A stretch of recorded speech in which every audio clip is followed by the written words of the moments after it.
Hello friends, कैसे हो सब लोग। आई होप सब लोग अच्छे होंगे, स्वस्थ होंगे और बेहतर होंगे।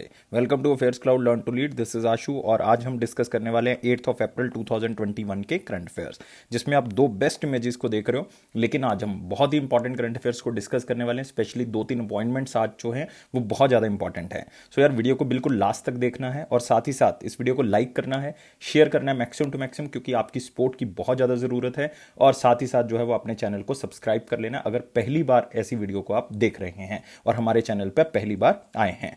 लेकिन यार, आगे बढ़ने से पहले आप देख सकते हो, आप हमारी एप्लीकेशन को डाउनलोड कर सकते हो। एप्लीकेशन को डाउनलोड करने का लिंक जो है वो आपको डिस्क्रिप्शन बॉक्स में मिल जाएगा, तो उसके ऊपर क्लिक करें और एप्लीकेशन को डाउनलोड करें। और एप्लीकेशन का नाम क्या है? Careers cloud. ये आपको बहुत फायदा देगी, आपके एग्जाम को क्लियर करने में आपको एक कदम जो है वो आगे लेके जाएगी। जैसे आप डाउनलोड करोगे और इसको ओपन करोगे तो ये पहली विंडो जो है वो ओपन होगी। पहली विंडो को आप अपनी ईमेल आईडी के थ्रू जो है वो लॉगिन करोगे। जैसे ही लॉगिन करोगे, ये क्रैक करंट अफेयर्स का सेक्शन आपको दिख रहा है, इसके ऊपर आप क्लिक करेंगे और आप जो है वो 1 साल की मतलब 12 महीनों की या फिर 2 साल मतलब 24 मंथ्स की आप सब्सक्रिप्शन जो है वो बाय कर सकते हैं। दोनों सब्सक्रिप्शन का प्राइस दोस्तों बहुत ही कम है। एक बार आप चेक जरूर करें, आप खुद सरप्राइज हो जाएंगे कि इतने कम प्राइस पे हम आपको इतनी बेहतरीन सर्विसेज जो है वो क्या कर रहे हैं, प्रोवाइड कर रहे हैं, specially for the current affairs. क्या देंगे हम आपको, मतलब आप इसको क्यों परचेज करेंगे, आप यहां पे देख सकते हैं।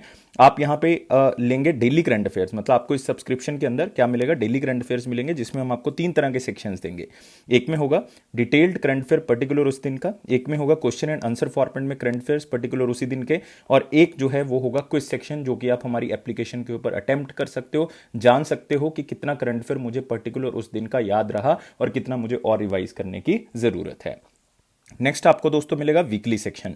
वीकली सेक्शन में भी आपको 3 तरह के सेक्शंस मिलेंगे। एक में week wise detailed current affair होगा, हर वीक का डिटेल्ड करंट अफेयर आपको मिलेगा। हर वीक के क्वेश्चन एंड आंसर फॉर्मेट में आपको पीडीएफ मिलेगी, ताकि आप देख सको कि कौन कौन से क्वेश्चंस वहां से बन सकते हैं। एक होगा दोस्तों क्विज सेक्शन, जिसमें हमारी एप्लीकेशन के ऊपर जाके आप जो है वो क्विज को अटेम्प्ट कर सकते हो और देख सकते हो कि यार कितना जो है वो करंट अफेयर और रिवाइज करने की जरूरत है। एक होगा दोस्तों मंथली सेक्शन, जो कि सबसे इंपॉर्टेंट सेक्शन मैं मानता हूं, क्योंकि इसमें आपकी रिवीजन होगी। क्योंकि जब आप डेली और वीकली कर लोगे तो यार रिवीजन कब करोगे, तो मंथली में कर लो। मतलब स्टडी पीडीएफ होगी, इसमें आपको पूरे महीने का डिटेल्ड करंट अफेयर मिलेगा और बहुत ज्यादा टाइम नहीं लगेगा, क्योंकि आप डेली और वीकली कर रहे हो। नेक्स्ट, इसको रिवाइज करने के लिए आप क्वेश्चन एंड आंसर पीडीएफ का यूज करो। मतलब जितने भी थ्योरेटिकल करंट अफेयर्स आपको मिलेंगे डिटेल्ड पीडीएफ के अंदर, वो क्वेश्चन एंड आंसर फॉर्मेट में आपको इस पीडीएफ में मिल जाएंगे।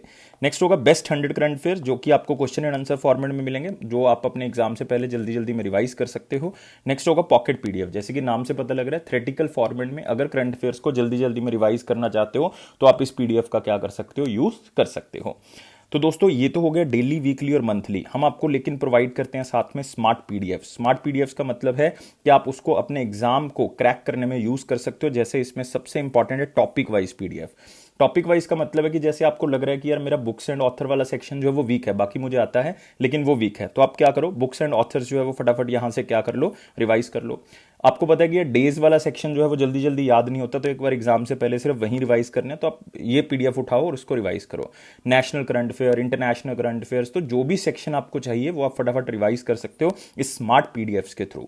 जो बच्चे बैंकिंग एग्जाम की तैयारी कर रहे हैं उनके लिए हम 2 सेक्शन अलग से प्रोवाइड करते हैं बैंकिंग अवेयरनेस के अंदर, जिसमें बैंकिंग और इकोनॉमी पीडीएफ होगी, जिसमें स्पेशली बैंकिंग अवेयरनेस हम प्रोवाइड करते हैं, और एक क्विज सेक्शन होगा जो कि आप हमारी एप्लीकेशन के ऊपर अटेम्प्ट दे सकते हो, specially for the banking students. और एक होगा दोस्तों एग्जाम पीडीएफ। एग्जाम पीडीएफ हर एग्जाम के लिए इंपॉर्टेंट है, मतलब इसमें हम हर महीने की कंपाइलेशन जो है वो कंबाइन करते रहते हैं और ये आपका एग्जाम पीडीएफ में कन्वर्ट हो जाएगा। नेक्स्ट होगा स्पेशल करंट अफेयर। कुछ भी स्पेशल आता है कुछ साल का, लाइक कोई स्कीम गवर्नमेंट ने स्टार्ट किया, कुछ भी स्टार्ट किया, तो बजट जैसे कि इकोनॉमिक सर्वे साल में एक बार आता है, तो इसका मतलब हम उसको डिटेल्ड एनालिसिस आपको देते हैं, उसके इंपॉर्टेंट फैक्ट्स आपको देंगे, और साथ ही साथ जो है वो इसमें जो एक्सपेक्टेड क्वेश्चन होंगे वो भी आप तक पहुंचाए जाएंगे। नेक्स्ट होगा स्टेट करंट अफेयर, क्योंकि ये देखा गया कि यार जो बच्चे नेशनल एग्जाम्स दे रहे हैं, नेशनल का मतलब एसएससी का एग्जाम दे रहे हो आप, सेंट्रल लेवल का, या फिर आप बैंकिंग का एग्जाम दे रहे हो या कोई और एग्जाम दे रहे हो, तो आप यार अपनी स्टेट का भी तो एग्जाम दोगे। तो अगर अपनी स्टेट का दोगे तो उसका करंट अफेयर कैसे करोगे, ढूंढने की जरूरत नहीं है, हम आपको हर स्टेट हर यूटी को कवर करके करंट अफेयर्स अलग से प्रोवाइड करेंगे, वो भी इसी सब्सक्रिप्शन के अंदर आपको मिल जाएगा। तो दोस्तों देख सकते हो कि आप सारी चीजें आपको एक ही सब्सक्रिप्शन के अंदर मिल रही हैं। फटाफट एप्लीकेशन को डाउनलोड कर लें, लिंक डिस्क्रिप्शन बॉक्स में गिवन है, ईमेल के थ्रू लॉग इन करें और 1 साल या 2 साल की सब्सक्रिप्शन आप क्या कर सकते हो, बाय कर सकते हो। दोनों सब्सक्रिप्शन का जो प्राइस है दोस्तों बहुत ज्यादा लो है, एक बार आप जरूर चेक करें, आप खुद सरप्राइज हो जाएंगे। और उसके ऊपर भी दोस्तों हम 10% एक्स्ट्रा डिस्काउंट आपको प्रोवाइड प्रोवाइड कर रहे हैं अगर इस कोड का आप क्या करोगे, यूज करोगे। ASH10 आपने लिखना है और 10% आपको एक्स्ट्रा डिस्काउंट मिल जाएगा। और गाइस अगर आप 2020 की सब्सक्रिप्शन लेना चाहते हैं 2020 की भी आपको मिल जाएगी, लेकिन वो आपको हमारी वेबसाइट से परचेज करनी पड़ेगी। उसका भी प्राइस बहुत ही ज्यादा मिनिमल है। 2019 की तो हमने फ्री कर दी है, 2020 का प्राइस बिल्कुल ही मिनिमल रखा है, वो भी जो हमारी अपनी कॉस्ट है, सिर्फ हम वही आपसे ले रहे हैं और वेब साइट से आप इसको क्या कर सकते हो, परचेज कर सकते हो। और इसमें आपको एक और फायदा मिल रहा है, इसमें आप लास्ट 6 मंथ्स की भी परचेज कर सकते हो, वो भी आपको फायदा यहां पे मिल जाएगा। तो गाइस स्टार्ट करते हैं 8 अप्रैल 2021 का करंट अफेयर। और लेकिन सारे बच्चों से कहना चाहूंगा कि यार वीडियो को लाइक करना है, क्योंकि 700 प्लस टारगेट हमने रखा हुआ है। चैनल को सब्सक्राइब कर लेना अगर पहली बार ऐसी वीडियो को देख रहे हैं, और साथ ही साथ जो है आपने शेयर करना है मैक्सिमम टू मैक्सिमम। तो आज का करंट अफेयर स्टार्ट करते हैं मोस्ट इंपॉर्टेंट क्वेश्चन के साथ, और ये रहा पहला question. Which person top the Forbes 35th annual world billionaire list? तो यार बहुत ही सिंपल क्वेश्चन है, लेकिन बहुत ही इंपॉर्टेंट क्वेश्चन है। ऐसा क्वेश्चन पूछा जाता है। एक तो आपने याद रखना होता है फोर्ब्स की लिस्ट, एक आपने याद रखनी होती है ह्यूरोन रिच लिस्ट। ये दोनों चीजें आपने याद रखनी होती हैं। ये पूरे साल की एक लिस्ट आती है जिसमें ये बताया जाता है कि सबसे ज्यादा पैसा पूरे वर्ल्ड में किस बंदे के पास है या किसके पास है। ये आपको यहां से आंसर मिल जाएगा। तो ये फोर्ब्स की लिस्ट है दोस्तों, ये 35th एडिशन है। एक तो ये याद रखना है। ह्यूरोन का मैं आपको बाद में बताऊंगा, लेकिन उससे पहले आपने याद रखना है किसने टॉप किया पूरे वर्ल्ड लेवल पे दोस्तों। इसमें टॉप किया जेफ बेजोस ने। कौन है जेफ बेजोस? मेरे ख्याल से ऐसा कोई ही स्टूडेंट होगा जिनको नहीं पता होगा। अमेजॉन के दोस्तों फाउंडर हैं जेफ बेजोस। और दूसरा स्थान दोस्तों किसका है? एलन मस्क का है, जो अपने आप में बहुत ही ज्यादा रिनाउंड नाम है, क्योंकि ये 2 कंपनीज चलाते हैं। कौन सी? स्पेस एक्स चलाते हैं दोस्तों, एक कौन सी चलाते हैं? टेस्ला चलाते हैं। टेस्ला कार्स के लिए स्पेस एक्स जो है वो नाम से ही पता लग रहा है। तीसरा नाम जो है वो दोस्तों हमारे पास कौन सा है? Bernard Arnault. तो शायद इनके बारे में आपने नहीं सुना होगा। फ्रेंच बिलियनियर हैं ये। जो आप लुइस विटन जो ब्रांड है उसको आप सुनते हो, वो इन्हीं का है। तो इनका 3rd रैंक है। लेकिन यार हमने 3rd याद नहीं रखना, हमने पहले 2 याद रखने हैं। जेफ बेजोस और एलन मस्क जो है वो आपने क्या रखना है? याद रखना है। तो आप सोच रहे होंगे कि सर इंडिया का भी कोई पर्सन है जो इसमें आता है? यस दोस्तों, आएगा ही आएगा। किसका नाम आएगा? One and only Mukesh Ambani ji आएंगे। मुकेश अंबानी जी जो है वो टॉप 10 में आते हैं, और उनका स्थान कौन सा है? 10th स्थान है। और पिछले साल अगर मैं फोर्ब्स लिस्ट की बात करूं, रिचेस्ट लिस्ट की, तो उसमें एशिया का सबसे रिचेस्ट पर्सन कौन था, मतलब जो मुकेश अंबानी जी को पीछे धकेल रहा था, वो कौन था? वो थे जैक मा। लेकिन आपको पता है कि जैक मा काफी टाइम से जो वो दिख नहीं रहे, तो मे बी चाइनीज गवर्नमेंट की कोई पॉलिसी हो, लेकिन जैक मा को अब रिप्लेस कर दिया है। अलीबाबा के जो फाउंडर हैं जैक मा, उनको रिप्लेस कर दिया है। अब आगे कौन आ गया? मुकेश अंबानी आ गए हैं। तो याद रखना, अगर आपको पूछा जाए कि एशिया का रिचेस्ट पर्सन कौन है, तो आंसर क्या होगा दोस्तों? मुकेश अंबानी होगा। ओवरऑल इनका रैंक जो है वो पूरी लिस्ट के अंदर कौन सा है? 10th स्थान है, मतलब 10वां स्थान जो है वो इनका है। और इंडिया की अगर हम बात करें पूरे वर्ल्ड में, तीसरे नंबर पे आता है दोस्तों इंडिया, जिसमें सबसे ज्यादा बिलियनियर्स हैं। याद रखना है, सबसे ज्यादा बिलियनियर्स जो हैं वो इंडिया में तीसरे नंबर पे हैं। अदरवाइज अगर आप देखोगे सबसे ज्यादा बिलियनियर्स आपको मिलेंगे यूएसए के अंदर, फिर मिलेंगे कहां पे? चाइना के अंदर। तीसरे स्थान पे कहां पे मिलेंगे आपको? इंडिया के अंदर। तो काफी इंफॉर्मेशन आपको यहां पे मिल चुकी है। आगे बढ़ते हैं और आप यहां पे देख सकते हो जेफ बेजोस जो है वो पहले स्थान पे हैं, और मुकेश अंबानी जो है वो एशिया के सबसे रिचेस्ट पर्सन बन चुके हैं। ओवरऑल इनका रैंक जो है वो 10th नंबर पे है। तो काफी बच्चे ये सोच रहे हैं कि सर इंडिया में दूसरा स्थान किसका है? तो पहला तो मुकेश अंबानी जी का है यार। दूसरा आपको पता है किसका है? गौतम अदानी जी का है। किसका है? गौतम अदानी, जिन्होंने रिसेंटली जो Adani ports and special economic zone है, जिन्होंने गंगावरम पोर्ट और कृष्णापट्टनम पोर्ट जो है वो उसका हिस्सा खरीद लिया। कृष्णापट्टनम तो पूरा ही खरीद लिया, गंगावरम का ऑलमोस्ट 31% हिस्सा जो है वो इन्होंने खरीद लिया। तो इनका स्थान जो है वो इंडिया में दूसरा स्थान है जो बिलियनियर लिस्ट में, मतलब इंडिया के टॉप 10 रिचेस्ट बिलियनियर में सबसे पहला स्थान मुकेश अंबानी का है, दूसरा स्थान गौतम अदानी का, तीसरा स्थान जो है वो शिव नडार का है। लेकिन हमने तीसरा याद ही नहीं रखना, हमने जो है वो 2 रैंक्स जो है वो याद रखने हैं। तो दोस्तों इसमें आपने एक चीज और याद रखनी है। क्या याद रखनी है? जो कि मैं स्टार्टिंग में बात कर रहा था एक लिस्ट के बारे में। किसके बारे में? Huron global rich list 2021। इसमें किसने टॉप किया था? बस उल्टा करना है दोस्तों इसमें आपने, मतलब फोर्ब्स के अंदर सबसे ऊपर था जेफ बेजोस का, एलन मस्क दूसरे पे थे, लेकिन यहां पे एलन मस्क जो हैं वो कौन से नंबर पे आएंगे? पहले नंबर पे आ जाएंगे। एलन मस्क जो है वो फर्स्ट नंबर पे, और दूसरे नंबर पे कौन आ जाएगा? Jeff Bezos. बस इतना याद रखना है। तो कोई भी एक याद कर लो, चाहे ह्यूरोन याद कर लो, चाहे फोर्ब्स याद कर लो, उसका उल्टा जो है वो आपने कर देना है, और इसमें कुछ भी आपने नहीं करना, कोई मॉडिफिकेशन जो है वो इसमें नहीं करनी। नेक्स्ट आते हैं दोस्तों अगला क्वेश्चन। जस्टिस नुथालापति वेंकटा रमन या रमाना, जिनको आप जानते हो एनवी रमाना जी के नाम से, appointed as dash chief justice of India. तो मैं इस न्यूज के ऊपर बहुत ज्यादा टाइम नहीं लगाऊंगा, क्योंकि मैंने इसके ऊपर 8 मिनट की एक अलग से वीडियो बनी हुई है, उसको आप देख सकते हो, तो वहां से आपको मिल जाएगा। लेकिन मैंने उसमें बताया हुआ है कि एज ए नंबर वाइज ये कौन से चीफ जस्टिस ऑफ इंडिया, दोस्तों ये 48th chief justice of India हैं। किसको रिप्लेस करेंगे? ये रिप्लेस करेंगे 47 चीफ जस्टिस ऑफ इंडिया, जो कि कौन है? एस ए बोबडे हैं। कौन है? S A Bobde. आपने याद रखना है कि ये 48 है, नंबर जो है वो बहुत ज्यादा इंपॉर्टेंट है। तो आप यहां पे देख सकते हो justice NV Ramana appointed as 48 chief justice of India. तो मैं बहुत ज्यादा चीजें डिस्कस ना करता हुआ इसको छोड़ रहा हूं, क्योंकि इसके ऊपर स्पेशली 8 मिनट की एक वीडियो बनी हुई है, उसको आप देख सकते हो। और उसमें कुछ ऐसा फालतू नहीं है, कोई उसमें बताया नहीं गया, कुछ सिर्फ इंपॉर्टेंट फैक्ट्स के बारे में बात जो है वो की गई है। नेक्स्ट क्वेश्चन आते हैं, who is appointed as the chairman and managing director of Small Industries Development Bank of India, SIDBI. मतलब जो कि अपने आप में एक बहुत ही इंपॉर्टेंट ऑर्गेनाइजेशन है, खास करके स्मॉल मीडियम एंटरप्राइजेस के लिए, क्योंकि ये उनको बहुत ज़्यादा पैसा जो है प्रोवाइड करते हैं। इसका हेडक्वार्टर दोस्तों आपको कहाँ पे मिलेगा? इसका हेडक्वार्टर आपको मिलेगा लखनऊ में, लखनऊ में मिलेगा। और दोस्तों इसके पुराने चेयरमैन और मैनेजिंग डायरेक्टर कौन थे? इसके थे मोहम्मद मुस्तफ़ा। तो ये भी आप थोड़ा सा नोट कर सकते हैं, मोहम्मद मुस्तफ़ा। तो इन्होंने जो है वो ये कर दिया है, अब ये रिटायर हो चुके हैं। और इस ऑर्गेनाइजेशन को बनाया कब गया था? 1990 में इसको बनाया गया था। सिडबी जो है वो एक्ट ऑफ पार्लियामेंट 1990 में जो है वो इसको क्या किया गया? इसका गठन जो है वो किया गया। Financial services ministry of finance के अंदर ये आती है ऑर्गेनाइजेशन। लेकिन अब किसको बना दिया गया है? इसका चेयरमैन और managing director, one of the most important appointment है दोस्तों 2021 की, याद रखना है, शिवा एस रमनन को बनाया गया या रामानन को बनाया गया है।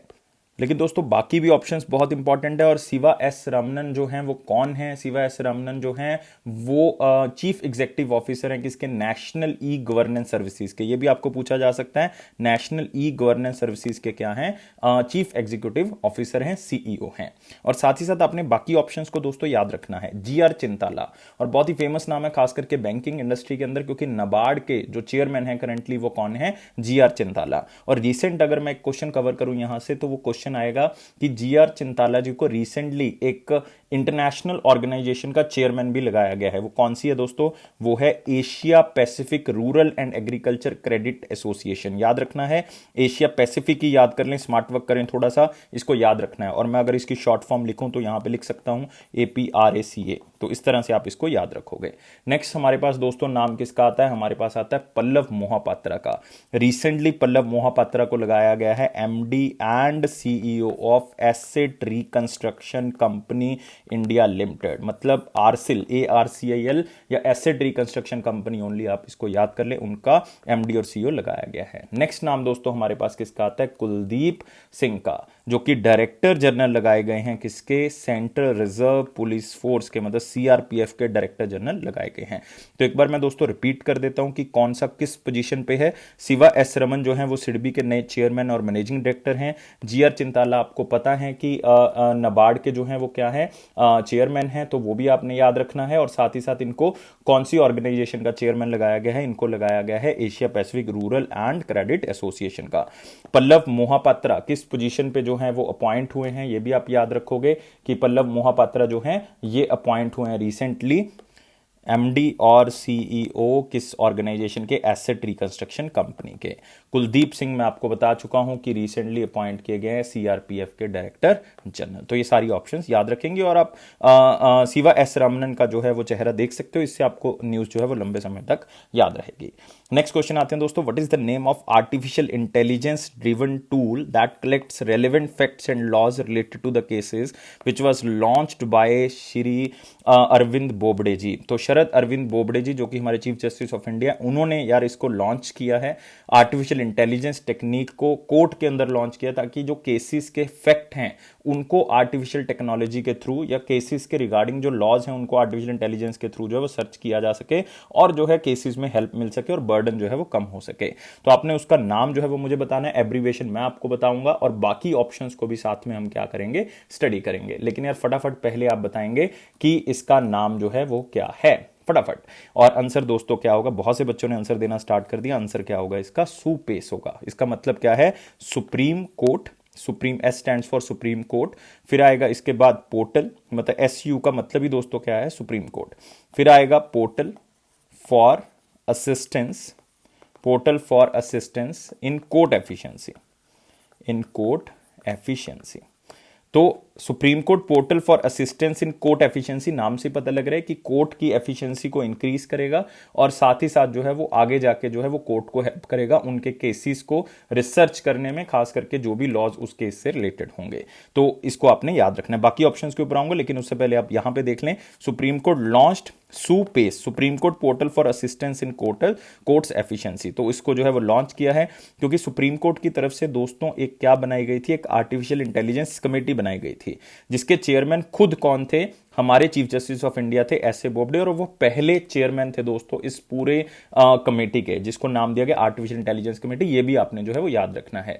तो इसी के साथ आप ये भी देख सकते हो कि आजकल कौन है इसके चेयरमैन, क्योंकि श्री अरविंद बोबडे जी तो है नहीं आजकल इसके चेयरमैन। तो अब इस कमेटी के चेयरमैन कौन है, ये आप नोट कर ले अपनी कॉपी के ऊपर। ये हैं दोस्तों L Nageswara Rao, justice L Nageswara Rao. तो ये हैं currently chairman of the artificial intelligence committee. तो इनके कहने पे ही जो है वो इसको जो रिकमेंड किया गया था, इसीलिए जो है वो इन्होंने इसको क्या किया है, लॉन्च किया है। और इस आर्टिफिशियल इंटेलिजेंस टेक्नोलॉजी को डेटा को कलेक्ट करने में, ताकि जजेस का जो वर्कलोड है वो क्या हो सके, कम हो सके। लेकिन इसमें एक बात याद रखनी है आपने कि ये सिर्फ केस रिलेटेड डिटेल बताएगी, बाकी डिसीजन जो है वो जज का ही होगा। मतलब ऐसे नहीं कहना कि हमने कि आर्टिफिशियल इंटेलिजेंस डिसीजन लेना स्टार्ट कर देगी, फिर तो यार ह्यूमन का रोल ही जो है वो खत्म हो जाएगा। और नेक्स्ट एक आपने रिसेंट रिलेटेड न्यूज इससे याद रखनी है कि श्री अरविंद बोबडे जी ने जो है न्याय कौशल नाम से जो है वो एक आप कह सकते हो वर्चुअल कोर्ट जो है वो लॉन्च की थी, कहां पे, नागपुर के अंदर। ये क्वेश्चन मोस्ट इंपॉर्टेंट है और ये क्वेश्चन आने के चांसेस दोस्तों 99% है कि कहां पे न्याय कौशल नाम से एक वर्चुअल कोर्ट का जो है वो गठन किया गया था, और वो हमारे पास कहां पे किया गया था, नागपुर के अंदर। और दोस्तों सुप्रीम कोर्ट के बारे में मैं आपको बता चुका हूं, वैसे जो हमने न्यूज की थी 8 मिनट की, जो मैंने वीडियो अलग से बनाई हुई है नरवाना जी के ऊपर, तो उसके ऊपर जो है चीफ जस्टिस ऑफ इंडिया के ऊपर हमने बनाई है, तो उसमें ये इंफॉर्मेशन दी हुई है। लेकिन आपने याद रखना है 1950 में इसका जो है वो गठन किया गया था, 28 जनवरी को इसका गठन किया गया था। आर्टिकल 124 से लेकर 147 तक जितने भी आर्टिकल वो सारे के सारे किससे रिलेटेड है, सुप्रीम कोर्ट से रिलेटेड हैं। और सुप्रीम कोर्ट में जजेस की स्ट्रेंथ दोस्तों 34 है, और रिसेंटली इसको 2019 के बिल से 31 से कितना किया गया था, 34।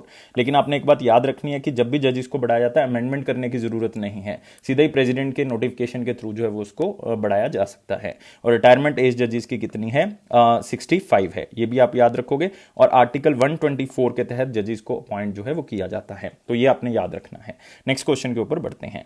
The United Nations world health day, जो कि हर साल मनाया जाता है, कौन से दिन, 7 अप्रैल।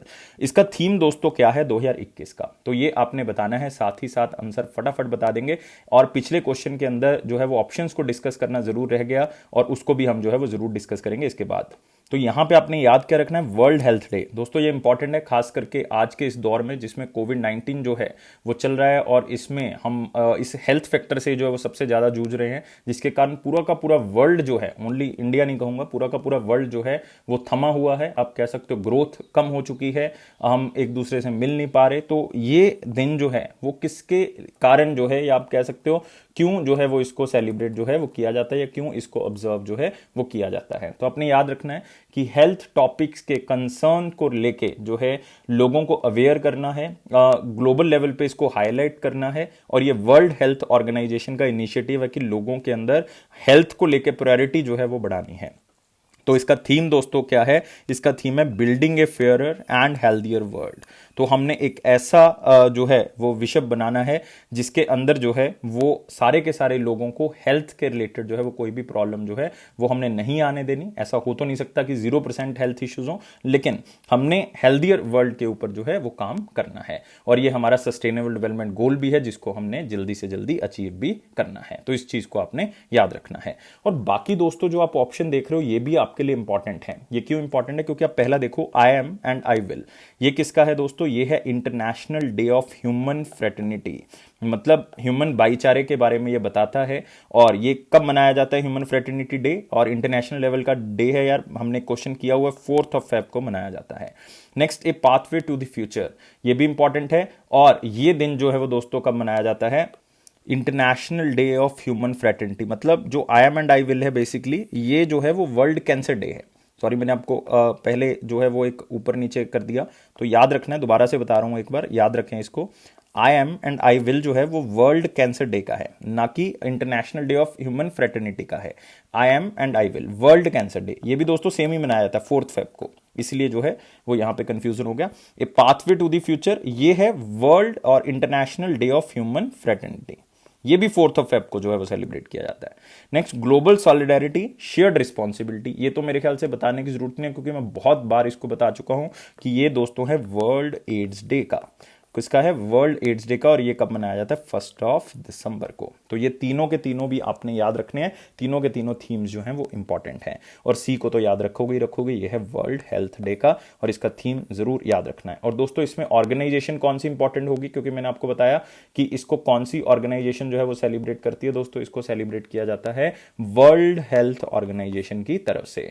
और वर्ल्ड हेल्थ ऑर्गेनाइजेशन के जो डायरेक्टर जनरल हैं वो कौन है? टेड्रोस हैं, मतलब टेड्रोस, आपने नाम याद रखने, डॉक्टर टेड्रोस, और हेडक्वार्टर कहाँ पे इसका? Geneva, Switzerland. तो इस चीज को आपने याद रखेंगे। और गाइस नेक्स्ट क्वेश्चन के ऊपर आते हैं, और मोस्ट इंपॉर्टेंट क्वेश्चंस हम कवर कर चुके हैं, अब आते हैं वेरी इंपॉर्टेंट क्वेश्चंस के ऊपर। लेकिन आपने 700+ लाइक्स देने हैं, वीडियो को मैक्सिमम टू मैक्सिमम शेयर करना है, और साथ ही साथ चैनल को सब्सक्राइब कर देना आपने। तो स्टार्ट करते हैं दोस्तों इसमें पहले क्वेश्चन के साथ। Recently which country tested new super torpedo that can cause radio active tsunamis? तो इसमें कीवर्ड क्या है दोस्तों? Super torpedo. टॉर्पेडो आपको शायद पता होगा कि जो पनडुब्बियां हैं, जो पनडुब्बियां हमारी सबमरीन है, उनसे एक जो है वो नलीनुमा बम जो है वो छोड़ा जाता है, मतलब एक बम छोड़ा जाता है जिसको आप क्या कहते हो? टॉर्पेडो, जो कि एक लंबा सा आप कह सकते हो एक ट्यूब की तरह होता है, और इसको नाम दिया गया सुपर टॉर्पेडो। और ये किस कंट्री ने लॉन्च किया है? वो बहुत ही खतरनाक है दोस्तों, ये रेडियो एक्टिव सुनामीज पैदा कर सकता है, मतलब इतनी ज्यादा क्षमता जो है वो इसके अंदर है। और ये दोस्तों रिसेंटली लॉन्च किया, कौन सी कंट्री ने? रशिया ने इसको लॉन्च किया है। तो आप यहां पे देख सकते हो इस तरह का ये आपको दिखेगा, ट्यूब की तरह जो है वो आपको दिख रहा होगा। ये किसी भी पनडुब्बी से छोड़ा जा सकता है, और रशिया ने इसको रिसेंटली जो है टेस्ट किया, और ये सुनामीज पैदा कर सकता है, इतना खतरनाक है। और इसको जो है वो आर्कटिक रीजन के अंदर जो है वो टेस्ट किया गया। इसका जो नाम है बेसिकली वो क्या है? उसका नाम है पोजाइडन। तो ये आपने याद रखना है कि इसका नाम क्या है? पोजाइडन। और पोजाइडन टॉर्पेडो भी कहा जा सकता है। और ये कौन सी कंट्री से बिलोंग करता है दोस्तों? रशिया से बिलोंग करता है। और सुनामीज पैदा कर सकता है, रेडियो एक्टिव सुनामीज हो सकते हैं। इसकी रेंज देखो आप कितनी है, 10,000 किलोमीटर, मतलब इतनी दूर तक जो है किसी पनडुब्बी से इसको छोड़ा जाएगा और दूसरे शिप में जाके जो है वो टकराएगा, अगर वो 10,000 किलोमीटर भी दूर खड़ा हुआ है तब भी। और ये 2 मेगा टन का जो है वो अपने साथ जो है वो पूरा का पूरा जो सामान है वो ले सकता है, मतलब इसके अंदर बारूद जो है वो भरा जा सकता है, इतना इतना वॉरहेड जो है वो कैरी कर सकता है। और रशिया ने रिसेंटली जो है वो हाइपरसोनिक मिसाइल भी टेस्ट किया, जिसका नाम है सिरकन। टी साइलेंट है इसके अंदर, और याद रखना है सरकन या सिरकन, ये इन्होंने जो है वो सुपरसोनिक मिसाइल जो है वो लॉन्च की है। हाइपरसोनिक मिसाइल है बेसिकली, जो कि मैक 6 to 7 की स्पीड से जो है वो चल सकता है। मतलब आपको पता होना चाहिए कि यार मैं क्या बात कर रहा हूं यहां पे, कि कितने मैक जो है यहां पे बात हो रही है, क्योंकि ये यूनिट जो है वो दोस्तों स्पेशली यूज हम किसके लिए करते हैं? ये स्पीड ऑफ साउंड के लिए हम यूज करते हैं। लेकिन अदरवाइज अगर आप किलोमीटर पर आवर में देखोगे तो ऑलमोस्ट बता रहा हूं, एग्जैक्टली नहीं बता रहा, ऑलमोस्ट जो है वो 1230 किलोमीटर पर आवर के हिसाब से आप इसको कह सकते हो। तो इतनी स्पीड के साथ जो है ये हाइपरसोनिक मिसाइल जो ट्रेवल कर सकते हैं। तो इसमें याद क्या रखना है कि कौन सी कंट्री से मिसाइल बिलोंग करती है, कौन सी कंट्री से ये टॉर्पेडो बिलोंग करता है। तो रशिया की बात चल रही है, तो याद रखना है president Vladimir Putin, capital Moscow, और करेंसी जो है वो कौन सी है? रूबल। तो ये तीनों चीजें जो है वो आप याद रखोगे। नेक्स्ट क्वेश्चन के ऊपर बढ़ते हैं। Which country became the first country to adopt advanced disease surveillance system? तो एक नया तरह का सर्वेलेंस जो है वो इंडिया के अंदर स्टार्ट होगा, जो कि स्पेशली फॉर द हेल्थ होगा, जिसमें देखा जाएगा जो अलग अलग तरह की बीमारियां हैं उसका सर्वे किया जाएगा, रिमोट टू रिमोट एरिया में भी, मतलब विलेज लेवल पे भी जो है वो इसका सर्वे किया जाएगा। तो ये मैं कौन सी कंट्री की बात कर रहा हूं जिसने सबसे पहली बार इस चीज को अपनाया कि हम एडवांस डिजीज सर्वेलेंस सिस्टम जो है वो अपनाएंगे, और उसके थ्रू जो है वो हम सर्वे करेंगे। तो यार फटाफट बताना है कि कौन सी कंट्री की यहां पे बात कर रहा हूं। बच्चों ने आंसर बताना स्टार्ट कर दिया है, और इसको लॉन्च किया है किसने? आप कंट्री साथ ही साथ बता दोगे, मैं आपको अगर हिंट दूंगा। जो इसको लॉन्च किया है हमारे डॉक्टर हर्षवर्धन जी ने, मतलब हमारे जो हेल्थ मिनिस्टर हैं उन्होंने इसको लॉन्च किया है। और डॉक्टर हर्षवर्धन जी के बारे में आपको पता है कि इनकी कॉन्स्टिट्यूएंसी कौन सी है, इनकी कॉन्स्टिट्यूएंसी है चांदनी चौक। तो दोस्तों इसका मतलब मैं कौन सी कंट्री की बात कर रहा हूं, यहां पे इंडिया की बात कर रहा हूं। तो आप देख सकते हो health minister doctor Harshvardhan ji launched integrated health information platform, और इंडिया पहला ऐसा कंट्री बन गया जो एडवांस्ड डिजीज सर्वेलेंस सिस्टम को क्या करेगा, अडॉप्ट करेगा। इसमें क्या होगा कि इसमें हम ऐसी इंफॉर्मेशन कैलकुलेट करेंगे और उसको इकट्ठा करेंगे जो कि 33 तरह की, मतलब 33 तरह की बीमारियां जो है वो इसमें क्या होंगी, ट्रैक होंगी। पहले 18 ही होती थी, एडवांस सिस्टम के अंदर कितनी हो जाएंगी, 33 हो जाएंगी। तो जब 33 ऐसी बीमारियों को हम कवर कर लेंगे विलेज लेवल पे, ब्लॉक लेवल पे, कि यार कौन से बंदों को ऐसे साइंस आ रहे हैं, लाइक ट्यूबरक्लोसिस हो गया, कौन से बंदों को ऐसी तरह की प्रॉब्लम्स आ रही हैं, तो अगर उसको अर्ली स्टेज पे डिटेक्ट कर लिया जाएगा तो हम क्या कर सकते हैं, इस तरह के कोविड-19 जैसे जो पैंडेमिक है या एपिडेमिक्स हैं, इसको हम क्या कर सकते हैं, कंट्रोल कर सकते हैं। तो आप यहां पे देख सकते हो ये एक एडवांस्ड वर्जन है किसका, इंटीग्रेटेड डिजीज सर्वेलेंस प्रोग्राम का। बस इतना याद रखना है, इंटीग्रेटेड डिजीज सर्वेलेंस प्रोग्राम के अंदर पहले कितनी डिजीज को कवर किया था, 18, लेकिन अब इस एडवांस सिस्टम के अंदर जो है वो 33 डिजीज जो है वो कवर हो जाएंगे। World biggest online disease surveillance platform होगा ये, जिसमें आप खुद जो है वो जानकारी दोगे कि आपके अंदर ये सिम्टम्स हैं, ये हैं। और इसमें सहयोग कौन दे रहा है दोस्तों, WHO इसमें जो है वो हिस्सा ले रहा है, मतलब वर्ल्ड हेल्थ ऑर्गेनाइजेशन जो है वो इसमें हिस्सा ले रही है। और हमारा जो national centre for disease control है वो भी इसमें हिस्सा ले रहा है, मतलब ये जो है वो मिनिस्ट्री ऑफ हेल्थ के साथ मिलकर जो है रियल टाइम डाटा जो है वो कलेक्ट करेंगे और देखेंगे, उसका एनालिसिस किया जाएगा, विजुअलाइजेशन की जाएगी कि किस तरह से जो है वो इंडिया में बीमारी जो है वो फैल रही है, कौन सी जो है वो कम हो रही है। तो इसको नेशनल डिजिटल हेल्थ मिशन के साथ जो है वो लॉन्च किया जाएगा, क्योंकि मोदी जी का सपना है कि हमने जो है हेल्थ सेक्टर के अंदर जो है वो सबसे बेहतरीन करके दिखाना है पूरे वर्ल्ड के अंदर। तो हमने ऐसा सर्वेलेंस करना है जिसके अंदर हम बीमारी को जड़ से तो नहीं खत्म कर सकते किसी भी, लेकिन हमने उसको कंट्रोल करने के लिए जो है वो रखना है। और 33 बीमारियां जो है वो इसके अंदर कवर होंगी, और ये मैं आपको बता चुका हूं, डिजिटल मोड में इसको लॉन्च किया जाएगा। और यहां पे मैंने एक बात की थी, national centre for disease control, तो इसके बारे में आप याद कर सकते हो, मिनिस्ट्री ऑफ हेल्थ और फैमिली वेलफेयर का ही एक डिपार्टमेंट है, एक इंस्टीट्यूट है बेसिकली। इसके डायरेक्टर डॉक्टर सुजीत कुमार सिंह है, लेकिन नाम इतना इंपॉर्टेंट नहीं, ना ही ये इतना ज्यादा न्यूज में रहा, लेकिन फिर भी आपने याद रखना है कोविड-19 के कारण। इसका हेडक्वार्टर दोस्तों न्यू दिल्ली है। नेक्स्ट क्वेश्चन के ऊपर बढ़ते हैं। Which country hosted climate and development ministerial meet recently attended by environmental minister Prakash Javadekar ji. तो यार आपको पता है COP26 होने वाली है, क्या होने वाली है, कॉन्फ्रेंस ऑफ पार्टीज 26। ये क्या है, काफी बच्चों को नहीं पता, इसके ऊपर भी मैं एक 7-8 मिनट की जो है वो वीडियो बनाऊंगा, उसको आपने जरूर देखना है। लेकिन फिलहाल आपने ये याद रखना है कि ये COP26 जो है ये एक United Nations climate change conference of parties है, मतलब UNCCC का जो है वो एक फ्रेमवर्क है जिसको हम कह रहे हैं कॉन्फ्रेंस ऑफ पार्टीज। और United nation climate change conference इस साल 2021 की कौन सी कंट्री होस्ट करने वाली है दोस्तों, वो करने वाली है ग्लासगो। कौन सी कंट्री होस्ट करने वाली है, ग्लासगो, मतलब मैं बात कर रहा हूं किसकी, स्कॉटलैंड की, मतलब मैं बात कर रहा हूं किसकी, यूनाइटेड किंगडम की। तो इसको याद रखना है कि यूनाइटेड किंगडम ने जो है वो इस मिनिस्ट्रियल मीट को जो है वो पहले रखा, मतलब मेन मीटिंग अभी नहीं हुई है, मेन मीटिंग जो है वो जाके जो होनी है वो बेसिकली जाके नवंबर के आसपास होगी। लेकिन अभी जो है वो इसका रनअप चल रहा है, मतलब क्या क्या हमने एजेंडा तैयार करना है जो उसके अंदर डिस्कस होगा, क्या क्या हम चीजें वहां पे करेंगे, तो ये सारी चीजें जो है वो डिस्कस हो रही हैं। और ये प्रेसिडेंट कौन है इस पूरे COP26 के, और इंडिया से हैं दोस्तों वो पर्सन, मतलब इंडिया की तरफ से कौन है, आलोक शर्मा जी हैं। आलोक शर्मा जी जो है वो इसके प्रेसिडेंट है, ये आपने याद रख लेना है COP26 के। ये क्वेश्चन आपको पूछा जा सकता है और हमने मोस्ट इंपॉर्टेंट क्वेश्चन में इसको कवर किया हुआ है। और आप यहां पे देख रहे हो बाकी कंट्रीज, सिंगापुर दोस्तों इस बार बहुत फेमस है क्योंकि वर्ल्ड इकोनॉमिक फोरम की जो मीटिंग है 2021 की, वो बेसिकली कौन सी कंट्री होस्ट कर रहा है, वो कर रहा है दोस्तों हमारे पास सिंगापुर। इस चीज को आपने याद रखना है। और साथ ही साथ आपने याद रखना है सऊदी अरेबिया और इटली, दोनों ही इसमें आप क्या रखोगे, याद रखोगे। दोनों क्यों इंपॉर्टेंट आपके लिए, क्योंकि दोस्तों सऊदी अरेबिया G20 का 2021 एडिशन जो है, सॉरी इटली 2021 का एडिशन होस्ट कर रहा है, और सऊदी अरबिया ने 2020 का G20 एडिशन जो है वो होस्ट किया था, ये आप जरूर याद रखोगे। और 2021 का ब्रिक्स आपको पता है इंडिया होस्ट कर रहा है, जैसे 2020 का रशिया कर रहा था, वैसे ही G20 का भी आपने 2020 और 21 का याद रखना। 21 इटली कर रहे हैं, ना कि Saudi Arabia. World economic forum की मीटिंग जो है वो दावोस में नहीं हो रही है, बाहर हो रही है, और पहली बार हो रहा है कि एशिया में हो रही है, तो सिंगापुर में हो रही है दोस्तों, ये भी आप याद रखोगे। और यूनाइटेड किंगडम कर रहा है किसकी, यूनाइटेड नेशंस जो क्लाइमेट चेंज कॉन्फ्रेंस है वो होस्ट करेगा। और एग्जैक्ट अगर आपको प्लेस पूछ लें तो ग्लासगो होगा, स्कॉटलैंड होगा। और इसमें आपको एक क्वेश्चन और पूछा जा सकता है कि यार ठीक है कि मेन कंट्री जो होस्ट कर रही है वो यूनाइटेड किंगडम है, या ग्लासगो पूछ सकते हैं या स्कॉटलैंड पूछ सकते हैं। वो आपको पूछ सकते हैं कि को होस्ट कंट्री कौन है, मतलब किसकी पार्टनरशिप के साथ यूनाइटेड किंगडम इसको होस्ट कर रहा है, तो ये भी आप याद कर सकते हो। इटली के साथ पार्टनरशिप करके जो है वो यूनाइटेड किंगडम इसको होस्ट कर रहा है। एक अलग तरह का क्वेश्चन जो है वो आप यहां पे देख सकते हो। और किसने अटेंड किया इसको बाय डिफॉल्ट, क्योंकि ये एनवायरमेंट से रिलेटेड है, तो हमारे यूनियन मिनिस्टर ऑफ एनवायरमेंट प्रकाश जावड़ेकर जी ने इसको अटेंड किया है। तो सिंपल सारी चीजें मैं आपको बता चुका हूं, लेकिन इस बात को नहीं भूलना COP26 के प्रेसिडेंट कौन है, आलोक शर्मा। इसको नोट कर लें बड़े बड़े वर्ड्स के अंदर। नेक्स्ट क्वेश्चन के ऊपर आते हैं।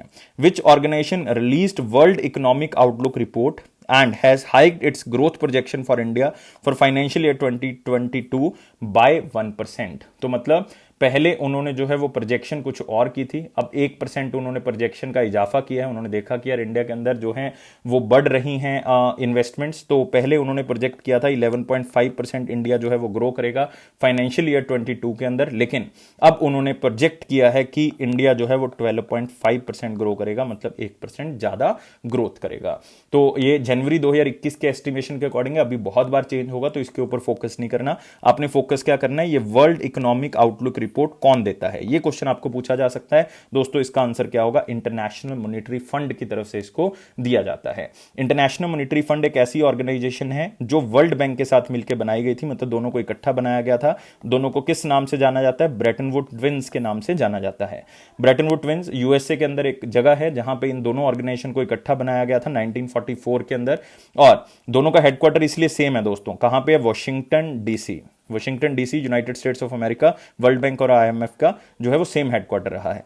पहले दोनों की मेंबर कंट्रीज भी दोस्तों सेम थी, लेकिन अब एक आईएमएफ की मेंबर कंट्री बढ़ चुकी है। तो आईएमएफ की मेंबर कंट्रीज कितनी है, 190, क्योंकि रिसेंटली अंडोरा जो है वो एक नई कंट्रीज में ऐड हो चुकी थी। और वर्ल्ड बैंक की मेंबर कंट्रीज आज भी कितनी है, 189 मेंबर कंट्रीज आपको मिलेंगी। और अगर आपको पूछ लें कि economic counsellor and research department director कौन है इंटरनेशनल मॉनेटरी फंड के, वो इंडियन है, वो कौन है, गीता गोपीनाथ। ये क्वेश्चन वैसे आ चुका है बहुत बार, क्योंकि ये क्वेश्चन पुराना है, तो इस चीज को याद रखेंगे। और दोस्तों आईएमएफ के जो मैनेजिंग डायरेक्टर हैं वो कौन है, वो है क्रिस्टलिना, याद रखना है, क्रिस्टलिना जो है वो मैनेजिंग डायरेक्टर है आईएमएफ की। तो सारी चीजें हम यहां पर डिस्कस कर चुके हैं। कोई आपने प्रोजेक्शन अभी याद नहीं रखनी, अपने एग्जाम से पहले पढ़ के जाना है बस, क्योंकि मे बी तब तक कोई और डाटा आ जाए, तो कोई चेंज हो जाए, तो इसलिए फोरकास्ट जो है वो अभी रिसेंटली नहीं पढ़ना, कोई भी इतना ज्यादा इंपॉर्टेंट नहीं है, क्योंकि बहुत सी ऑर्गेनाइजेशन प्रेडिक्ट कर रही हैं, तो ये बहुत मुश्किल है। तो यहां पे देख सकते हो रेजिस इंडिया ग्रोथ प्रोजेक्शन, और रिसेंटली वर्ल्ड बैंक ने भी किया, WTO ने किया रिसेंटली, किसके बारे में कि ट्रेड जो है वो 8% तक ग्रो कर सकता है 2021 के अंदर। तो इस तरह के ग्रोथ जो है वो आप सिर्फ पढ़ सकते हो, अदरवाइज इसको बार बार अगर याद करोगे तो कंफ्यूज हो जाएगा, तो सिर्फ आप इसको याद रखोगे। नेक्स्ट क्वेश्चन के ऊपर यहां पे बढ़ सकते हैं। नेक्स्ट क्वेश्चन है दोस्तों हमारे पास, Sanjay Dhotre attended consultation meeting of education ministers of E9 countries. Education 9 countries इसको बोला जाता है। Which country is not member of E9 group. देखो ये क्वेश्चन थोड़ा सा डिफिकल्ट जरूर है, क्योंकि आपने जो है वो E9 के बारे में शायद नहीं पढ़ा होगा। तो E9 कंट्रीज दोस्तों एक ऐसा ग्रुप है, बेसिकली वो इस टारगेट के ऊपर चलते हैं जिसका नाम है एजुकेशन फॉर ऑल, EFA इसको कहा जाता है। और ये टारगेट किसका, एजुकेशन फॉर ऑल का, ये दोस्तों टारगेट है यूनेस्को का। मतलब मैं बात कर रहा हूं United Nations Educational Scientific and Cultural Organization. तो इसका एक टारगेट है दोस्तों, जिसको हम कहते हैं एजुकेशन फॉर ऑल। तो उस टारगेट को पूरा करने के लिए जो है वो इस ऑर्गेनाइजेशन का गठन किया गया था E9 का। और ये कौन से ईयर में गठन किया गया था इसका, 1993 में। जब इसकी जो है वो मीटिंग कहां पे हुई थी, इंडिया के अंदर मीटिंग हुई थी। तो याद करना है, क्योंकि ये ज्यादा न्यूज में कभी आपने E9 ग्रुप जो है वो देखा नहीं होगा। और मैं आपको बताना चाहता हूं कि इसमें हम एक अचीव करेंगे गोल को, वो कौन सा है, सस्टेनेबल डेवलपमेंट गोल नंबर 4, उसको हम अचीव करेंगे, जिसका मेन फोकस ये है कि हमने ग्लोबल एजुकेशन के ऊपर क्या करना है, काम करना है। तो sustainable development goal number 4 education के बारे में है। तो कौन सी कंट्री इसकी मेंबर नहीं है, तो मैं आपको बताना चाहूंगा 9 कंट्रीज जो है वो इसकी मेंबर हैं। तो मैं आपको एक बार नाम बता देता हूं, ऑप्शन आप अपने आप ही क्या कर लोगे, एलिमिनेट कर लोगे। दोस्तों बांग्लादेश है, मतलब मैं पीछे से स्टार्ट कर लेता हूं, मतलब जो इसमें नहीं है पहले वो बता देता हूं। पाकिस्तान दोस्तों इसका मेंबर है, तो इंडिया का नेबरिंग कंट्री होगा, याद रहेगा, ठीक है। और इसमें जो है वो अब चाइना मेंबर है बिल्कुल, ब्राजील दोस्तों मेंबर है, बांग्लादेश मेंबर है। मतलब इंडिया के नेबरहुड से अगर आप बात करोगे, पाकिस्तान है, चाइना है और बांग्लादेश है, ये तो कंट्रीज मेंबर हैं ही हैं। साथ में अगर आप इंडिया से थोड़ा सा दूर जाओगे तो ब्राजील भी मेंबर आपको मिलेगा। मेडिटेरेनियन सी के अगर आप साथ देखोगे तो आपको इजिप्ट दिखेगा, मतलब स्यूज कैनाल के पास, तो इजिप्ट भी इसका मेंबर है। इंडोनेशिया इसका मेंबर है, इंडोनेशिया मेंबर है, मैक्सिको इसका मेंबर है और नाइजीरिया मेंबर है। तो अगर आप देखोगे कितनी कंट्रीज होगी, Pakistan, China, Brazil, Bangladesh, Egypt, Indonesia, Mexico, Nigeria और इंडिया।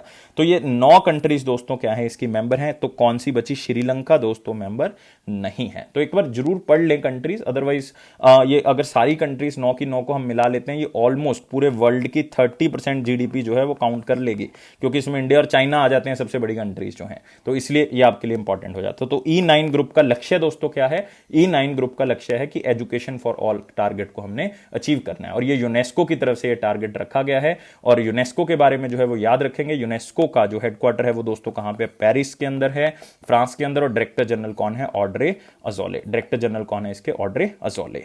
तो मेरे ख्याल से बहुत ही सिंपल रहा और इसमें बहुत ज्यादा डिफिकल्ट नहीं है। और इन्होंने 3 प्रायोरिटी सेक्टर चुने हैं एजुकेशन को अचीव करने के लिए, कि टीचर्स को सपोर्ट करना है, स्किल्स को इंप्रूव करना है, और डिजिटल डिवाइड जो है, मतलब काफी लोगों के पास एक्सेसिबिलिटी नहीं है डिजिटली। आपने कोविड-19 के कारण देखा कि काफी बच्चे स्कूल पढ़ ही नहीं पाए, क्योंकि बिकॉज ऑफ द उनके पास डिजिटल जो है वो वहां पे एक्सेसिबिलिटी नहीं थी। तो डिजिटल डिवाइड बहुत बड़ा है, उसको हमने कम करना है। तो ये 3 टारगेट्स के ऊपर चले हैं वो लोग। तो यहां पे देख सकते हो। और इसको अटेंड किसने किया है, इसको अटेंड किया है हमारे union minister of state for education Sanjay Dhotre ji ने। और आपको पता है यूनियन मिनिस्टर वैसे एजुकेशन के कौन है, रमेश पोखरियाल जी हैं, जिनकी कॉन्स्टिट्यूएंसी कौन सी है, हरिद्वार है, हरिद्वार। याद रखेंगे उत्तराखंड के अंदर। नेक्स्ट क्वेश्चन आते हैं, लेकिन E9 के ऊपर जो भी चीजें मैं आपको बता चुका हूं वो सारी की सारी यहां पे लिखी भी हुई है, आप स्क्रीनशॉट जो है एक बार ले सकते हो। नेक्स्ट क्वेश्चन के ऊपर बढ़ते हैं। Spices board of India and which organization signed a MOU for developing a blockchain based traceability interface for Indian spices। तो यार यहाँ पे कीवर्ड क्या है आपके पास, स्पाइसेस बोर्ड ऑफ इंडिया जो है वो एक ऑर्गेनाइजेशन के साथ टाई अप कर रहा है, किसके लिए, ब्लॉकचेन टेक्नोलॉजी के लिए। तो हर जगह पे यार ब्लॉकचेन टेक्नोलॉजी यूज हो रही है, आर्टिफिशियल इंटेलिजेंस यूज हो रहा है। तो एक नया दौर जो है वो चल पड़ा है पूरे वर्ल्ड के अंदर, जो नई टेक्नोलॉजी के ऊपर सब कुछ बेस्ड है। जैसे कि आज हमने किया एक सुपेस, सुप्रीम कोर्ट का एक ऐसा पोर्टल हम देख रहे हैं आर्टिफिशियल इंटेलिजेंस के बेस पे, जिसमें उनको केसेस में हेल्प मिलेगी। अब ब्लॉकचेन टेक्नोलॉजी के बारे में देख रहे हैं, तो ये एक ऐसी टेक्नोलॉजीज आ रही हैं जिसके ऊपर डिपेंडेंसी जो है वो बढ़ती जा रही है। मतलब जो है वो हमारा सोचने का जो जरिया है वो इनके ऊपर जो है वो ज्यादा शिफ्ट हो चुका है, लाइक ब्लॉकचेन टेक्नोलॉजी और आप कह सकते हो आर्टिफिशियल इंटेलिजेंस के ऊपर। लेकिन फिलहाल हम इसको डिस्कस करते हैं कि स्पाइसेस बोर्ड ऑफ इंडिया जो है वो हमारे पास union ministry of commerce and industry के अंडर आता है, और उन्होंने यूएनडीपी इंडिया के साथ ये टाई अप किया है कि हम ब्लॉकचेन बेस्ड ट्रेसेबिलिटी करेंगे। मतलब हम जो है वो ये पूरा का पूरा ट्रेस किया करेंगे कि कहां पे कौन सी जो है वो मसाले हो रहे हैं, किस तरह के हो रहे हैं, उससे क्वालिटी भी इंप्रूव होगी और साथ ही साथ जो है वो इंटरनेशनल लेवल पे रीच बढ़ेगा। क्योंकि एक नया पोर्टल भी लॉन्च करने की तैयारी चल रही है जिसका नाम होगा ई स्पाइस बाजार पोर्टल।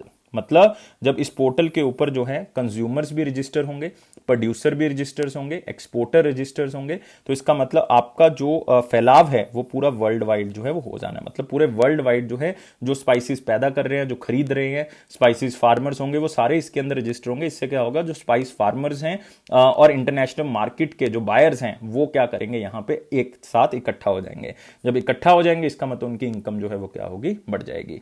और इंडिया वैसे भी मसालों में यार सबसे आगे है। मतलब India is the largest exporter, producer and consumer, तीनों चीजों में इंडिया जो है वो सबसे आगे है मसालों के अंदर। और इंडिया स्पाइसेस जो है वो हर कंट्री में जो है वो एक्सपोर्ट होती है। और सबसे पहले अगर आप देखोगे जब पोर्तुगीज आए थे 1498 में वास्को डी गामा, तो यार यहां से वो स्पाइसेस ही तो लेके गए थे वहां पे, जिसका प्राइस जो है वो वहां पे बहुत ज्यादा था। इसलिए उनका इंटरेस्ट जो है इंडिया में बढ़ा कि यार ये तो बड़ी अच्छी जगह है जहां से हम बहुत ज्यादा प्रॉफिट कमा सकते हैं। तो ई स्पाइस बाजार और यूएनडीपी इंडिया की जो लैब्स हैं वो रिसर्च करेंगे इस चीज के ऊपर, ब्लॉकचेन टेक्नोलॉजी के ऊपर।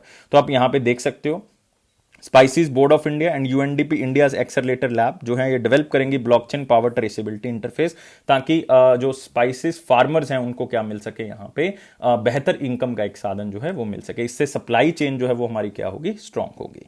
तो आप यहाँ पे देख सकते हो ब्लॉकचेन बेस्ड ट्रेसेबिलिटी इंटरफेस जो है वो बढ़ेगा, ट्रांसपेरेंसी बढ़ेगी इसके सप्लाई चेन के अंदर, और यूएनडीपी एंड स्पाइसेस बोर्ड जो है इसके ऊपर काम भी कर रहे हैं कि ई स्पाइस बाजार पोर्टल जो है वो इसमें डेवलप किया जा सके, जो स्पाइस फार्मर्स और इंटरनेशनल मार्केट को क्या कर सकता है, कंबाइन कर सकता है।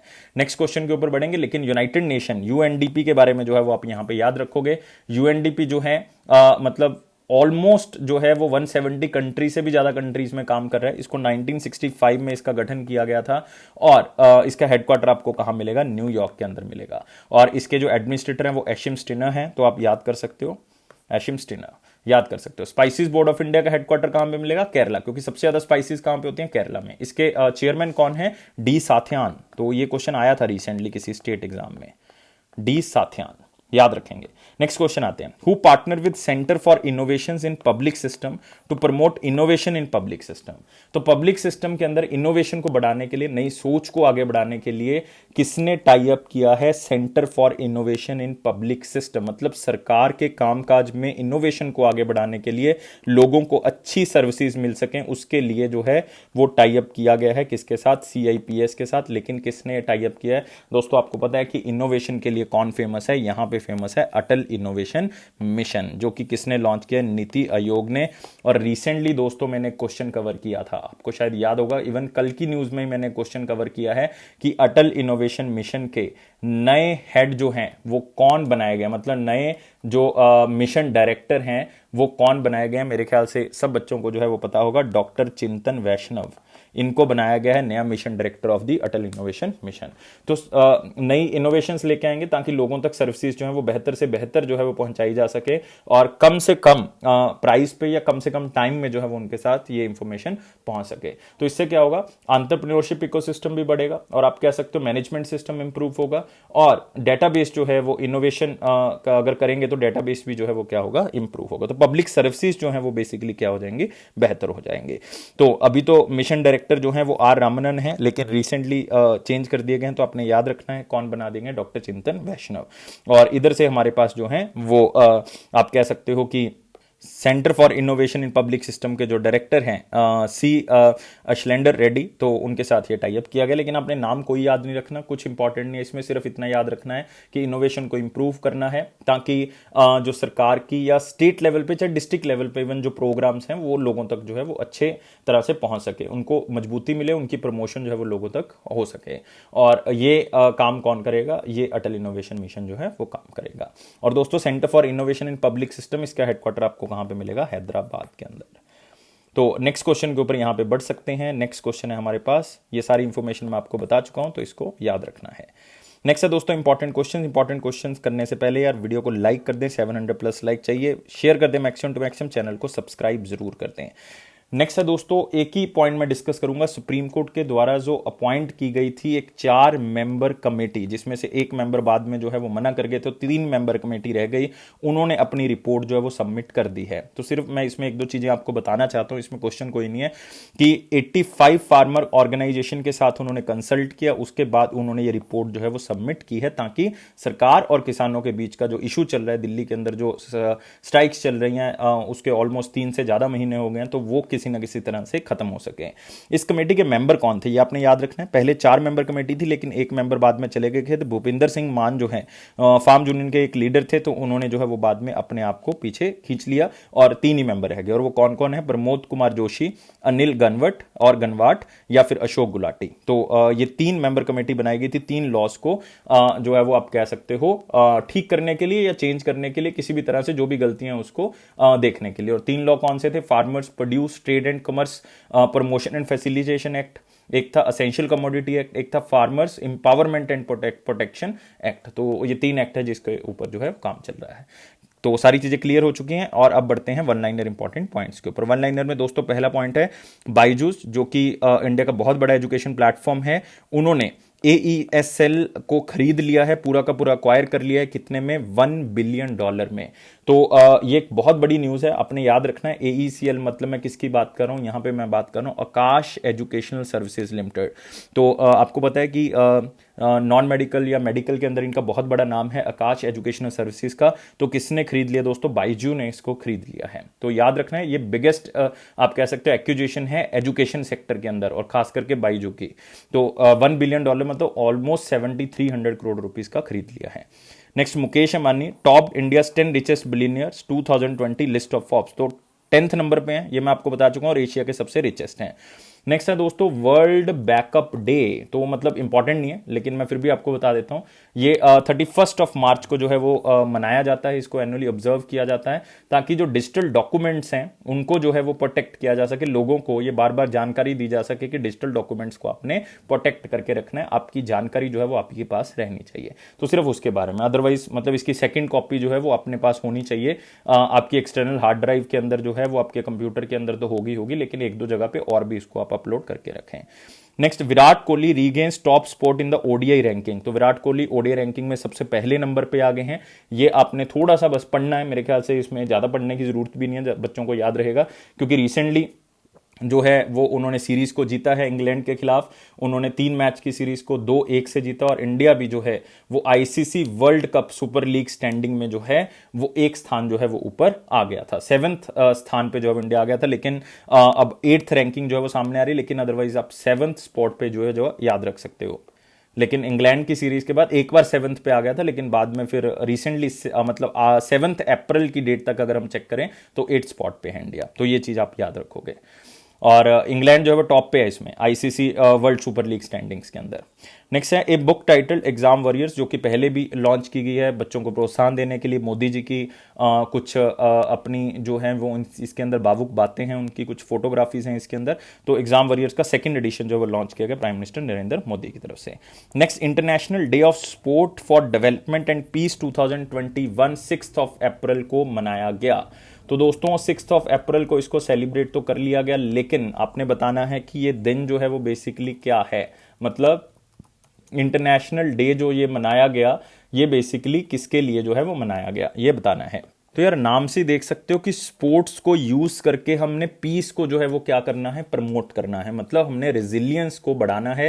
अगर 2 कंट्रीज के बीच में संबंध अच्छे नहीं है, तो अगर हम उसमें स्पोर्ट्स को लेके आते हैं तो इसका मतलब हम क्या कर सकते हैं, उसमें यूज कर सकते हैं, उसको पीस को बढ़ा सकते हैं। या आप ये भी कह सकते हो कि जैसे पैंडेमिक चल रहा है, तो स्पोर्ट्स के कारण जो है वो हम इसको क्या कर सकते हैं, पीस को प्रमोट कर सकते हैं और डेवलपमेंट को भी प्रमोट कर सकते हैं। तो स्पोर्ट्स एक ऐसा साधन है जो 2 कंट्रीज में रिलेशन अच्छे कर सकता है, 2 कंट्रीज में पीस को प्रमोट कर सकता है, इवन 2 कंट्रीज में डेवलपमेंट भी प्रमोट कर सकता है। स्पेशली आप इंडिया और पाकिस्तान से इस चीज को सीख सकते हो कि इंडिया और पाकिस्तान के रिलेशन जो है वो खास अच्छे नहीं है, लेकिन हमारे क्रिकेट के जो रिलेशन है वो काफी अच्छे माने जाते हैं, और उसी क्रिकेट के कारण जो है वो काफी बार जो है वो इंडिया और पाकिस्तान के अंदर रिलेशन जो है वो आगे बढ़े हैं। मतलब इंडिया और पाकिस्तान की डेवलपमेंट हुई है।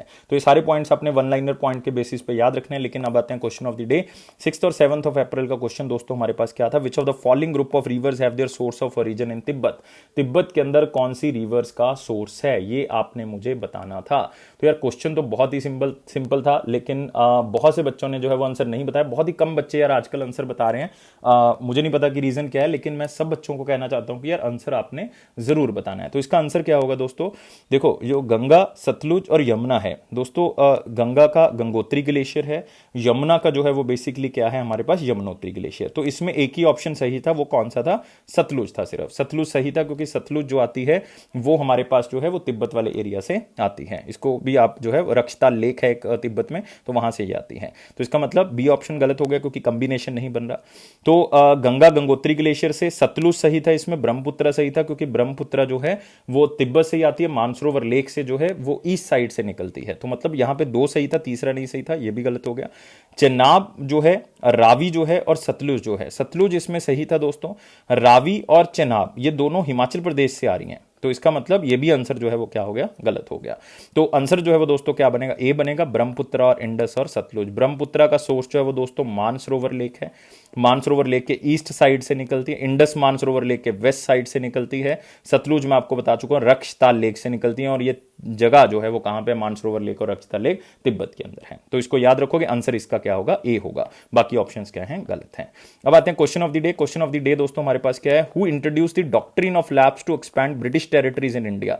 तो सबसे पहले आपको पता होना चाहिए कि डॉक्ट्रिन ऑफ लैप्स क्या है, कि कोई भी अगर बेटा जो है वो अडॉप्टेड है तो उनको जो है वो अपने फादर की प्रॉपर्टी जो है वो नहीं मिलेगी। ये डॉक्ट्रिन ऑफ लैप्स जो है वो इंट्रोड्यूस किया गया था 1848 से लेके 1856 तक। ये बंदा जो है वो इंडिया का क्या रहा है, गवर्नर जनरल रहा है। तो मैंने आपको टाइम पीरियड भी बता दिया, तो एक हिंट आपको मिल चुका होगा कि क्या इसका आंसर होना चाहिए। तो फटाफट बताएंगे दोस्तों इसका आंसर क्या होगा, कमेंट बॉक्स में आंसर बताना है। और सारे बच्चों से रिक्वेस्ट कर रहा हूं कि यार आंसर सबने बताना है दोस्तों। 700+ लाइक्स चाहिए हमें, और यही हमारा टारगेट है। यहीं आप जो है वो हमें मोटिवेट कर सकते हो। सब्सक्राइब करना है चैनल को, लाइक कर देना इस वीडियो को, और बेल बटन को प्रेस कर दें, तभी आपको नोटिफिकेशन ऑन टाइम मिल सकता है। और ये अफेयर्स क्लाउड का प्रॉमिस है दोस्तों कि आपके कॉन्फिडेंस को जरूर बूस्ट करेगा अगर इसी तरह से आप पीडीएफ्स को पढ़ते रहोगे। और पीडीएफ्स को सब्सक्राइब करें। आप हमारी एप्लीकेशन को जो है वो डिस्क्रिप्शन बॉक्स से डाउनलोड कर लें, लिंक गिवन है। और प्राइस बहुत ही कम है यार, क्रैक करंट अफेयर्स के ऊपर जैसे क्लिक करोगे आपके पास एक प्राइस आएगा, बहुत ही कम है ऑलरेडी, लेकिन उसके ऊपर भी 10% एक्स्ट्रा डिस्काउंट मिल रहा है अगर आप H10 कोड का यूज करोगे। और गाइज याद रखना है कि ये अफेयर्स क्लाउड का प्रॉमिस है कि आपके कॉन्फिडेंस को तो बूस्ट करेगा ही करेगा, बिकॉज 90 to 95% करंट अफेयर जो आपके एग्जाम में आ रहे हैं वो हमारे ही करवाए हुए करंट अफेयर से आ रहे हैं। इसलिए मैं हमेशा कहता हूं कि खुश रहें, लाइफ को बहुत ज्यादा सीरियस ना लें। खुश रहोगे तो आपका एग्जाम जल्दी क्लियर होगा, क्योंकि happiness is the key of success. Thank you guys for watching this video. फिर मिलेंगे, कल करेंगे, लेकिन आज एक 8 मिनट का टॉपिक मैं आपके लिए लेके आ रहा हूं, और आपके लिए सरप्राइज रहेगा। 9 से 10 बजे के बीच में मैं वो टॉपिक आपके लिए लेके आ रहा हूं। Thank you guys, take care, bye bye.